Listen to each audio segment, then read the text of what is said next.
Good morning students, कैसे हो आप सब लोग। आज का सेशन इम्पोर्टेंट क्वेश्चंस जो हैं वो रख लेते हैं, टेक्सुअल क्वेश्चन विद अपने आगे कुछ एडिशनल भी जोड़ देते हैं। इसमें अपने जो है वो टेक्सुअल क्वेश्चन करते हैं। आपने लास्ट क्लास में ए बॉयज सॉन्ग का जो है वो पूरा पोएम जो है, जो अपने लाइंस थी वो आपने पढ़ी। बॉयज सॉन्ग के संबंध में आपने जाना कि डब्ल्यू गिब्सन ने किस तरह से अपने पक्षियों के प्रति जो है वो अपना स्नेह दिखाया। वह चाहता है कि सारे पक्षी जो हैं वो अनकेज्ड रहें, फ्रीली रहें, उनको सबको फ्रीडम मिलता रहे। ये बात उसने पोएम के माध्यम से समझाई। तो आपको जानकारी है कि क्वेश्चंस भी उन्हीं पर बने हुए हैं और क्वेश्चन भी बहुत ही ईजी वे में पूछे गए हैं। आपको सिंपल लैंग्वेज में उनके सही सही जवाब देने हैं। आपके एग्जामिनेशन के लिए ऐसे 20-30 वर्ड्स आपको यहाँ पे पुटअप करने होते हैं जो सही सही होने चाहिए। मैंने ऐसे क्वेश्चन आंसर पहले आपको अपने नोटबुक में करवाया था, फिर भी आप बार बार पढ़ें ताकि आप में मतलब क्वेश्चन करने की, उस क्वेश्चन को सॉल्व करने का कॉन्फिडेंस बढ़ जाए और एग्जाम में अपने कंप्लीट जो हैं यानी फुल ऑफ मार्क्स जो हैं वो आपको गेट हो, अचीव कर सकें। तो स्टूडेंट्स, आज स्टार्ट कर लेते हैं अपने क्वेश्चंस को कि क्वेश्चंस क्या पूछता है और उनका जवाब किस तरह से देना है। मैंने ये भी कहा था कि क्वेश्चन एलिमेंट को देख करके आपको जानकारी लेनी है कि अगर वर्ड से क्वेश्चन शुरू होता है तो हमें क्या जवाब देना होता है, वाई से स्टार्ट होता है तो हमें क्या जवाब देना होता है। जो भी विच, हु, हुम जिससे स्टार्ट होता है आपको WH का नॉलेज होना जरूरी है, होना चाहिए। तो स्टूडेंट्स देखते हैं कि पहला क्वेश्चन जो दिया गया है, why do all the birds belong to the poet. ऐसा अपने जब पोएम पढ़ रहे थे, पोएम की थीम में all the birds belong to the poet, ऐसा हमने पढ़ा था कि ये सारे तमाम पक्षी जो हैं वो कवि के हैं। अब क्वेश्चन क्या कर रहा है, वाई, क्यों हैं। तो यहां से क्वेश्चन स्टार्ट हुआ, वाई, क्यों हैं, यानी हमें वो कारण देना होगा, वो स्पष्टीकरण देना होगा कि ये सारे जो जानवर हैं, जो सारे पक्षी हैं वो कवि के क्यों हैं। तो यहां देखिए, फिर दूसरा इसमें एक और भी जोड़ दिया गया। चाहे इस तरह से क्वेश्चन डाल दो, चाहे इस तरह से, whom do the birds of the air belong to। हवा में जो उड़ने वाले यानी आसमान की वो पक्षी किससे संबंधित हैं, यानी क्वेश्चन तो वैसा का वैसा ही है। ये टू द पोइट था, ये किससे संबंधित हैं, तो आप कहोगे कि टू द पोइट यानी कवि से संबंधित हैं। तो यहाँ पे किसी व्यक्ति की जानकारी ले रहा है कि वो किसके हैं और यहाँ पे कह रहा है कि वो कवि के क्यों हैं। चलो कैसा भी पूछा, लेकिन बात ये पूछी गई है कि वो सारे पक्षी कवि के क्यों हैं। और कवि के क्यों हैं, क्योंकि कवि उन्हें कभी पकड़ता नहीं है, खुले आसमान में उन्हें क्या करने देता है, उड़ने देता है। ये बात हमने शुरुआती लाइन, जो बिगिनिंग लाइन्स थी पोएम की, वो पढ़ी थी। Because I set no snare, क्योंकि मैं जाल नहीं बिछाता, और जाल नहीं बिछाता है किन के लिए, पक्षियों के लिए। इसलिए वो सारे पक्षी कवि के मानता है। आसमान में जो भी चीज, जो भी पक्षी उड़ रहा है, जिस प्रकार का छोटा या बड़ा जो भी पक्षी उड़ रहा है, कवि कह रहा है कि सारे पक्षी मेरे हैं, क्योंकि मैं उन्हें कभी क्या नहीं करता, पकड़ता नहीं हूं। तो इसलिए जवाब में क्या लिखोगे, अब देखो क्या करोगे, वाई से शुरू हुआ तो वाई को काट दो, डू को भी काट दीजिए, फिर जो बची थीम है वो उतार दीजिए, all the birds belong to the poet. आप देखो ऐसा ही कर रहे हो, वाई डू को हटाया, जो क्वेश्चन की लैंग्वेज जितनी जरूरत थी उतनी लैंग्वेज को पहले काम में ले लो ताकि आपके आंसर में हेल्प करेंगे, और फिर उसके बाद में जो भी बातें हैं वो इंफॉर्मेशन है वो आगे जोड़ दो। आप उतार दोगे ऑल द बर्ड्स, यहां से देखो बचा ना, वाई हटा दिया, डू हटा दिया, अब जो बचा है वो यहां से उतारना स्टार्ट करो। पहले ऑल से स्टार्ट करो, एक कैपिटल ले लीजिए, all the birds belong to the poet because. अब बिकॉज पे आ जाइए, क्योंकि वाई से शुरू हुआ है, वाई यानी क्यों, तो आप कहोगे क्यों की, बिकॉज से स्टार्ट हो जाएगा। अब क्यों की में क्या बात लिखोगे, ही सेट्स नो नेट। मुख्य बात यही है कि वह जाल नहीं बिछाता। सेट्स यानी मैंने क्या कहा था, बिछाना, ऐसे यहां पे कह देगा बिछाना। नेट क्या होता है, जाल होता है। क्या नहीं बिछाता वो, जाल नहीं बिछाता है। फॉर द बर्ड्स, किन के लिए, पक्षियों के लिए वह जाल नहीं बिछाता है। He lets them fly freely in the sky, he lets them, देखो लेट क्या होता है, लेट यहाँ पे जो है वो दूसरे से जब कार्य करवाते हैं ना तब हम लेट का यूज करते हैं, ये एक वर्ब है।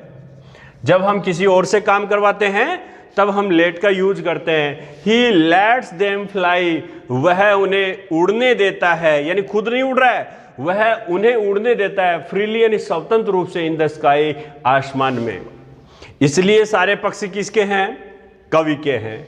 तो ये आप बहुत शानदार तरीके से जवाब सीखने का कार्य करें, इस तरह से ये हो जाएगा।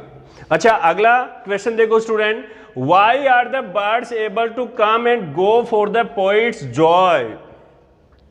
अब जब हम पोएटिक लाइन पढ़ रहे थे उन लाइंस में हमने पढ़ा था कि बहुत सारे पक्षी जो हैं वो कवि को प्रसन्न करने के लिए पास में आते हैं और जाते हैं, यानी उसके आसपास उड़ते रहते हैं। तो यहाँ पे पूछा वाई से स्टार्ट किया question, why are the birds, पक्षी जो हैं आने जाने में, कवि की प्रसन्नता के लिए आने जाने में या पास में आने या वापस जाने में एबल क्यों हैं। एबल इसलिए हैं क्योंकि उन्हें पिंजरे में बंद नहीं कर रखा है, वो फ्री हैं, इसलिए आने जाने में क्या है, एबल हैं। तो ये बात आपको इस तरह से वापस लिख देनी है। वाई हटा दो, आर को हम आगे काम में लेंगे, यानी जैसे ही सब्जेक्ट है ना, द बर्ड सब्जेक्ट है, ये एचवी है। जब हम वापस इंट्रोगेटिव सेंटेंस को जब सिंपल सेंटेंस बनाते हैं ना, तो ये द बर्ड्स हम जैसे वापस उतारा हमने द बर्ड्स, तो इसके एचवी आगे लग जाएगी, आर यहां पे आ जाएगा। The birds are able to come and go, यहां तक for the poet's joy, poet's delight, या जैसा भी क्वेश्चन है ना, तो पोइट्स डिलाइट, पोएटिक लाइन में डिलाइट था, यहां पे वर्ड बदल दिया गया, जॉय बदल दिया, पोइट्स जॉय। यहां तक तो बेटा जी कोई जोर ही नहीं आ रहा आपको, यहां तक तो आप आराम से क्या कर रहे हो, क्वेश्चन की पूरी लाइन उतार रहे हो। चलो जी आपने लाइन उतार दी, फिर वाई के लिए आपने बात को बढ़ाया, यहां पे आपने वाक्य को कनेक्ट करने के लिए किसका प्रयोग किया, बिकॉज का प्रयोग किया।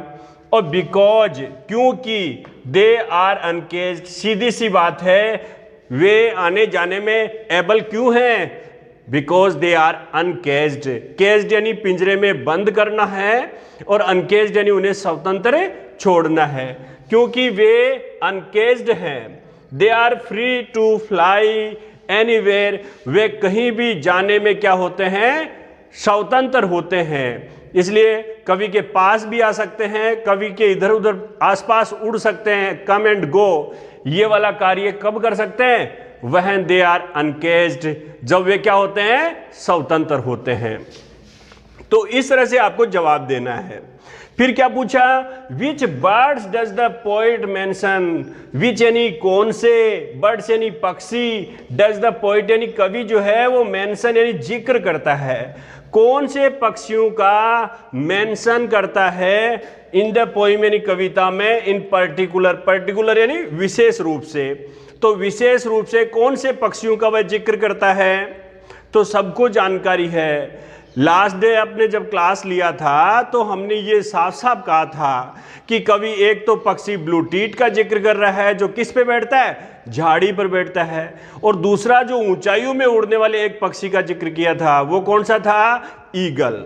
तो यहाँ पे ऐसे कौन से पक्षियों का वह मेंशन करता है, तो जवाब में क्या लिखोगे, इन द पोइम। देखो वापस क्या लिया आपने, यहां से बात स्टार्ट की, इन the poem, in the poem the poet mention, वापस ले लीजिए। ये देखो बीच बर्ड्स का अपने बाद में लिखेंगे, बीच भी हटेगा और बर्ड्स के नाम लिखे जाएंगे केवल, यानी यहां तक का फ्रेज एक बार हटाओ, फिर लिखो the poet mention, the poet mention. अब कौन से पक्षी हैं, द ब्लू टीट, दूसरा है द ईगल, ईगल बर्ड्स। तो blue tit and eagle birds. अब देखो पूछा था ना विच बर्ड्स, तो विच की जगह तो हमने विच की जगह पे जवाब क्या दिया, विच की जगह ब्लू टीट दिया एंड ईगल, दो पक्षियों के नाम दिए। तो ईगल बर्ड्स इन पर्टिकुलर, ये देखो जी आपने बात जैसा जैसा क्वेश्चन पूछा वैसा आपने कर दिया, यानी two birds are mentioned in the poem in particular blue tit and eagle. यानी किसी भी आप एक वाक्य किसी भी ढंग से बना लीजिए, लेकिन आपका टू द पॉइंट है वो आंसर होना चाहिए, जवाब पूरा फैक्ट होना चाहिए यहाँ पे। तो इनफैक्ट आपने इस तरह से कर लिया। फिर कहा कि ब्लू टीट है वो क्या करता है, ब्लूटीट इज ए स्मॉल बर्ड। आपने मेंशन में ये बात भी शामिल कर दी कि ब्लूटीट तो एक छोटा सा पक्षी होता है। ब्लूटीट इज द स्मॉल बर्ड, या जितने भी ब्लूटीट्स हैं, ब्लूटीट्स आर कर सकते हो, इज की जरूरत नहीं है, ये पक्षियों की संख्या बढ़ा सकते हो। The blue tits are the small bird, small birds. तो ब्लूटीट एक छोटा पक्षी होता है दैट सिट्स ऑन स्मॉल बस, जो कहां पे बैठता है, छोटी सी बुश पे बैठता है। बुश यानी क्या होती है, झाड़ी। वहां पे कविता में कौन सा वर्ड यूज किया था, स्लो यूज किया था। स्लो का मतलब क्या है, झाड़ी। तो ये आपने बता दिया कि एक छोटा पक्षी वो एक स्मॉल बुश पे यानी छोटी झाड़ी पे बैठता है। चलो जी, ईगल के बारे में भी बता दीजिए। Eagle is big bird, eagle एक बड़ा पक्षी है दैट फ्लाई वेरी हाई, जो आसमान की बहुत ही ऊंचाई पर उड़ने का कार्य करता है। चलो ये आपका आंसर हो गया। अगला क्वेश्चन देखो। अगले क्वेश्चन में कहा what does the expression sunward वे। अब सनवार्ड वे में पहले पिछली रोज जो है जब पोएटिक लाइन पढ़ रहे थे, उन लाइन में मैंने साफ साफ कहा था सनवार्ड वे, वे यानी जो रास्ता होता है, और सनवार्ड जो सूर्य की ओर जाने वाला रास्ता। अब सूर्य की ओर जाने वाला रास्ता है वो कोई भूमिगत रास्ता तो है नहीं, वो ऊपर की ओर जाने वाला रास्ता होगा। सनवार्ड वे यानी सूरज की तरफ। तो सूरज की तरफ यहां पे पूछ ही ये बात रहा है कि व्हाट डज द एक्सप्रेशन, ये जो एक्सप्रेशन है, एक्सप्रेशन अभिव्यक्ति, सनवार्ड वे वाली जो अभिव्यक्ति है इन द पोएम यानी कविता में, इसका मतलब क्या है। सनवार्ड वे जो यहां एक्सप्रेशन यूज हुआ है कविता में, इसका मतलब क्या है। तो आप कहोगे ये ऊंचाइयों की तरफ, जैसे कवि ने कहा कि मैं ईगल के विंग्स पे बैठ करके ऐसे यात्रा करता हूं, ट्रेवल करता हूं, तो इसका मतलब ऊंचाइयों की ओर। तो यहां पे सीधी बात है, sunward way means to the height, यानी ऊंचाई की तरफ। आप ऐसे लिख दीजिए, जब आंसर करना स्टार्ट करोगे तो व्हाट हटा दो, डज हटा दो। जब डज हटाओगे तो जो भी क्रिया ना मीन, जो उसके आगे एस लग जाएगा, वो जब भी आएगी, अभी हर कहीं नहीं लगाओगे, व्हाट और डज हटा दोगे। फिर आंसर देने वाले समय क्या है, द एक्सप्रेशन सनवार्ड वे, ऐसे आपको वापस उतारना है। इन द पोइम आपने क्या किया, इन द पोइम देखो जो फ्रेज है जहां जहां रखनी होती है वहां पे रखनी होती है। यहां से इन द पोइम हमने शुरू में डाल दिया, इन द पोइम, क्योंकि ये एडिशनल है, यहां रखो, बिगिनिंग रखो, लास्ट में रख दो। In the poem the expression sunward way. अभी तक तो आपने यही बात उतारी है कि the expression sunward way means, अब ये मीन के आगे क्या लगाओगे, एस लगा दोगे। मीन्स जर्नी टुवर्ड्स द सन, बस इतना सा आंसर याद रखना है।